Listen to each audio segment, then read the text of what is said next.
Buenas noches, amigos de Cambios, qué bueno que están con nosotros como cada domingo, y pues la verdad es que nosotros estamos muy contentos porque nos encontramos en este momento en el Poliforum aquí en León, donde se lleva a cabo el congreso, el primer congreso Vive sin Adicciones aquí en el estado de Guanajuato, un congreso importante porque bueno, pues hay un problema pues no solamente en el país, sino es un tema mundial, ¿no? Correcto. El alto consumo de sustancias adictivas. Y bueno, pues está con nosotros el doctor Gabriel Cortés Alcará, que es el secretario de Salud del estado de Guanajuato. Doctor, gracias por estar con nosotros Gracias por de la nuevo. invitación. A tus órdenes. Platícanos un poquito de este congreso, cuál es la temática, cuál es la finalidad de estar llevando a cabo este tipo de eventos. Claro. Este evento es el cuarto que se realiza con esta temática. Inició con la administración anterior y a nosotros nos tocó llevar el número 4, que ahora, cuyo título es Vive sin Adicciones. Es la nueva visión de la estrategia complementaria a lo que se ha venido haciendo durante los últimos 5 años, y que la finalidad de este congreso es transmitir a la comunidad, transmitir a las familias mensajes que llevan buenos estilos de vida, que llevan actividades de recreación, que llevan experiencias formidables de deportistas y de familias que han tenido la posibilidad de tener actividades que los mantengan lejos de este tipo de malos hábitos de consumo, que a veces pensamos en adicciones, en drogas duras y cosas más extremas, No. el tema del tabaquismo y el tema de los vapeadores y el tema del alcohol lo hemos normalizado muchísimo, pero es el principal problema de adicciones y de salud mental en nuestros jóvenes. Porque ¿no? justo es donde inicia, ¿no? Por eso se le conoce como drogas de inicio, con las drogas legales que tienen, Correcto. bueno, pues obviamente una afectación, obviamente en el sistema nervioso, Por supuesto. y de ahí, bueno, pues el cuerpo humano empieza a buscar sustancias Otras todavía cosas, más potentes, claro. y terminamos en cosas tan graves como incluso hoy el fentanilo, ¿no? Así es, y esa es precisamente la intención de este congreso, y además del planteamiento que hacemos como gobierno de la gente y en este nuevo comienzo, para llevar a las familias y a los jóvenes la información para tener estilos de vida saludables, para tener un ambiente familiar y un entorno saludable, y que los mantengamos alejados del consumo de alcohol y de tabaco y de otras drogas el mayor tiempo posible, y que no empiecen a los 12, 13, 14 años a consumir alcohol, porque desafortunadamente, lo comentaba hace un rato nuestra gobernadora, con la información que se ha arrojado en las encuestas que se han llevado a cabo en estos últimos años, nos hemos dado cuenta que la mayor parte de los jóvenes que inician con el consumo de alcohol lo realizan tomando el alcohol en las mismas casas de nosotros, ¿no? Claro, no falta el papá que tiene una botellita por ahí, se va a trabajar, el niño tiene curiosidad y empieza con el consumo de este tipo de Tú lo has sustancias. mencionado, y como lo has dicho también de manera correcta, el consumo de alcohol lleva posteriormente a consumo de tabaco y luego posteriormente a otro tipo de adicciones, ¿no? Hay un tema que medía justo esta encuesta, que son los factores de riesgo, ¿no? Y uno de los factores de riesgo, por ejemplo, era la falta de atención de los padres. Había un dato que me pareció muy interesante, que mencionaba que creo que 4 de cada 10 padres de familia, por ejemplo, no sabían dónde estaban sus hijos después de las 10 de la noche, claro. ¿no? Habla de un descuido del padre de familia. Y aquí es bien importante el tema de voltear también a ver a los padres de familia para que pongan atención a las actividades que desarrollan sus hijos. Claro. Y no solo se limita a eso. Me gustaría comentar, Miguel Ángel, si me lo permites. Sí, claro. No sabemos en dónde están nuestros hijos. Ojalá supiéramos que están en su cama a las 10 de la noche y que no están por ahí con amigos o con compañías que no son de lo más favorable con ellos, ¿no? Entonces, sí saber quiénes son los amigos de nuestros hijos, en dónde están nuestros hijos, cuánto tiempo de ocio tienen y cuánto tiempo le invierten al teléfono, porque a lo mejor estamos pensando que están jugando o que están chateando con un amigo, pero a lo mejor están subiendo a redes sociales información personal que después permite que personas se acerquen a ellos para ofrecerles drogas o para ofrecerles alguna condición de vida poco favorable o desagradable, ¿no? Entonces, en ese sentido, el acercamiento de los padres de familia con los hijos, platicar todos los días con ellos, preguntarles quiénes son sus amigos, saber en dónde están, no solo después de las 10 de la noche, durante todo el día, ver quiénes se acercan a la escuela a venderles alimentos o a venderles cualquier otra cosa alrededor de las escuelas, cuánto dinero tienen nuestros hijos para invertir o para comprar el lunch y a lo mejor lo utilizan para comprar unos cigarros. Toda esa información es muy importante que los papás todos los días les pregunten a sus hijos y estén al pendiente de sus actividades y de cuáles son sus preferencias, ¿no? Todos estos datos emanan de la encuesta de Juventud y Bienestar, tengo entendido, Correcto. que se estuvo haciendo en los últimos 4 años. Así es. Se van a mantener estas encuestas. La información la tenemos Ajá. ya y es información nuestra. Ok. Y cuando sea necesario ampliar esta información y llegar a lo mejor a otras escuelas o a lo mejor cuando O actualizar identifiquemos datos. o actualizarla o cuando encontremos una escuela que en particular tiene una problemática un poco dispar, ampliar dentro del alumnado la información nos va a servir bastante y tenemos las herramientas para hacerlo, para poder tomar decisiones posteriormente con respecto a esta información, que es lo interesante, ¿no? Definitivamente. Recuerdo que había un dato, y no sé si ha variado mucho, de que se habían detectado cuando menos 500,000 de personas con factores de riesgo, no quiere decir que consuman drogas, sino con factores de riesgo. ¿Se ha mantenido esta cifra, doctor? Yo creo que es una cifra que incluso podría, si somos muy juiciosos en el tema, que podría ser corta.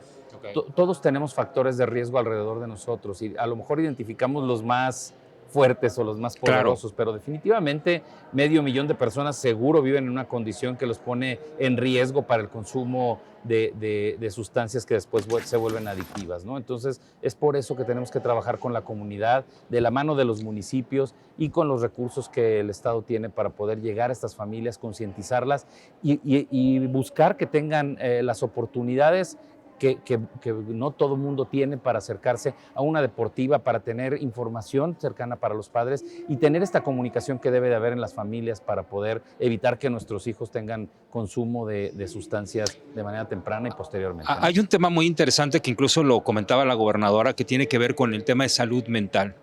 Después de la pandemia hubo una afectación a la salud mental muy importante a nivel global, que llevó a muchas personas, a muchos jóvenes sobre todo, a ser todavía más proclives al consumo de sustancias, y, yo insisto, legales o ilegales. ¿Cómo va a estar trabajando la Secretaría de Salud en este tema de salud mental? ¿Y qué han detectado, por ejemplo, en este entorno que vivimos en este momento en materia de salud mental? Vamos a duplicar esfuerzos para el trabajo de salud mental. Me parece que el diagnóstico es muy amplio y tenemos que actuar en diferentes estrategias para atacar el tema de salud mental, porque no solo es adicciones, no solo es depresión, no solo es suicidio, no solo es un tema de anorexia o de bulimia. Son muchas alteraciones en la salud mental que tenemos que atender y que cada una conlleva estrategias y el diagnóstico preciso es el que nos lleva y la información es la que nos lleva al poder llevar a cabo planteamientos más oportunos y más precisos en cada una de las áreas. Hablando del tema de prevención de adicciones, me parece que la información con la que contamos actualmente es suficiente. Tú lo acabas de decir unos minutos antes, 500,000 personas que tienen factores de riesgo. Creo que después de la pandemia todos estamos en riesgo con este tema y tenemos que tener mucha comunicación entre nosotros y acercarnos con los especialistas en salud mental para poder identificar qué factores pueden llevarnos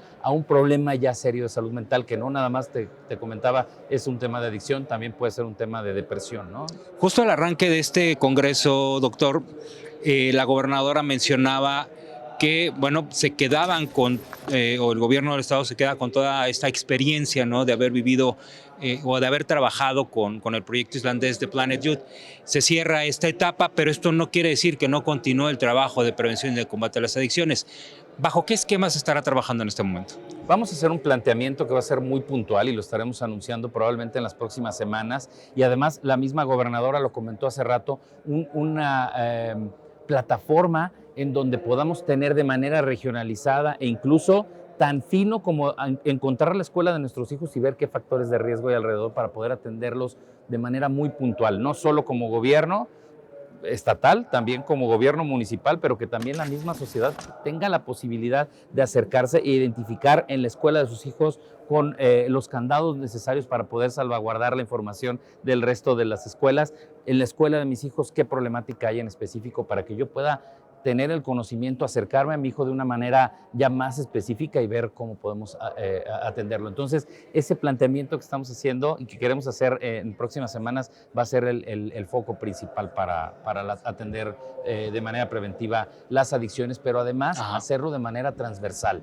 Esto, como bien lo dijo la gobernadora, no es un tema de salud de la Secretaría de Salud, No, es un tema de la Secretaría de Seguridad Pública, es un tema de Secretaría de educación, Educación, es un tema de juventud, de es un desarrollo tema social, de deporte, es un tema de desarrollo social. Entonces, de manera transversal, multisectorial, tenemos que atacarlo y hacer un planteamiento global, estatal, no solo de salud, ¿no? De alguna manera se trabajará más o menos como se está trabajando el tema de seguridad Correcto, por regiones, correcto, ¿no? Como se está haciendo en este correcto, momento. así es, tal cual. Incluso el panorama para la salud en el Estado, no solo para el tema de adicciones, no solo para el tema de salud mental, estará regionalizado. Iremos a cada una de estas comunidades para conocer cuál es el tema específico de salud que hay que atacar ahí e ir sobre él. Importante porque no es la misma problemática la que se vive en Jichú, Correcto. que la que se vive en Uriangato, que las que se vive en León o que la que se vive en San Felipe, ¿no? Por Y ejemplo. que además dentro de Jichú no es lo mismo cabecera municipal que las comunidades como Guamuchilito, que están ya más arriba Muy aisladas, en la sierra, ¿no? Entonces, diferentes problemáticas. Por ahí tuvimos hace algunas semanas algunos casos todavía de dengue, hace algunas semanas en Guamuchilito, pero no así se presentaban en Jichú, que están dentro de la misma zona, ¿no? Entonces, en ese grado de focalización vamos a estar trabajando.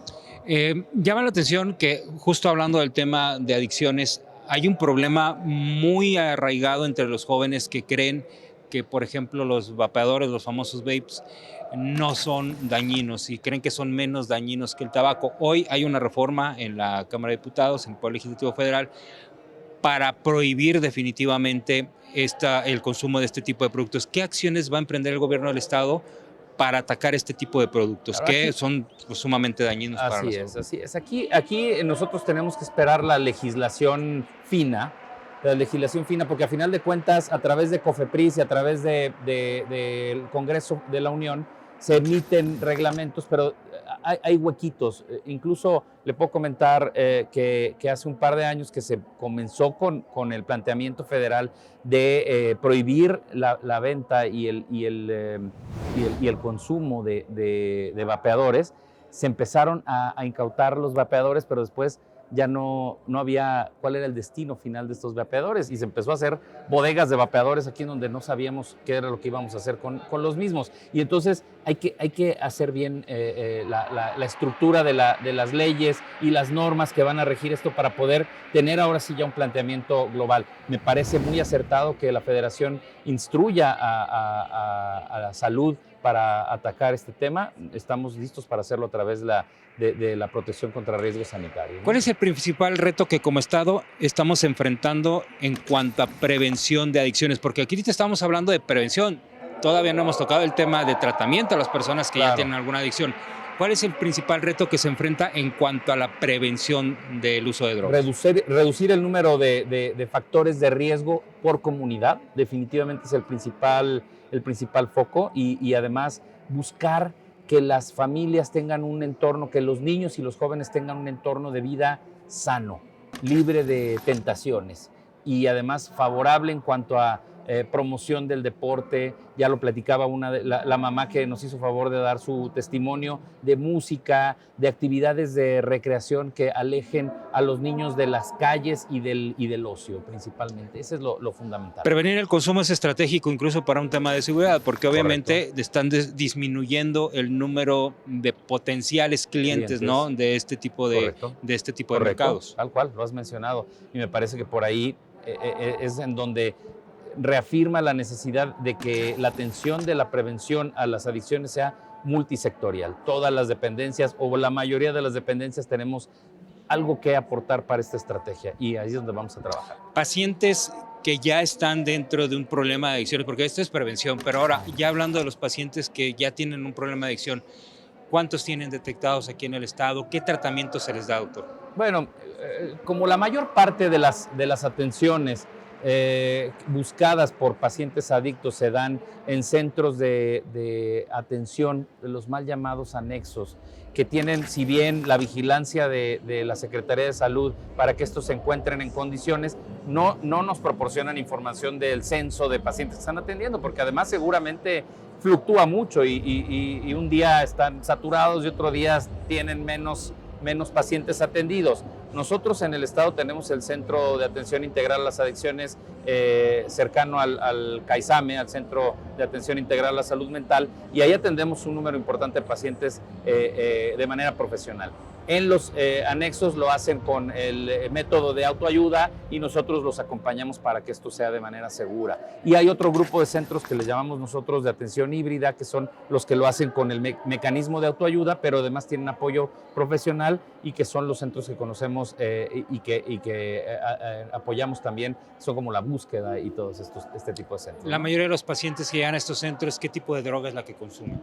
Hay de todo, seguramente va desde cannabis hasta drogas duras y sintéticas que en su mayoría pudieran ser metanfetaminas principalmente, que es una de las drogas que tienen mayor impacto en la sociedad actualmente por un costo no tan alto y por su fácil producción, ¿no? Y también ahí hay otro tema que tratar, ¿no? Así es, definitivamente. Pues doctor, le agradezco mucho que nos haya acompañado y nos haya platicado un poquito de este programa Vive Sin Adicciones y bueno, pues este nuevo comienzo, ¿no? Ahora en el tratamiento del consumo de drogas, la prevención del consumo. La invitación. Gracias, doctor Gabriel.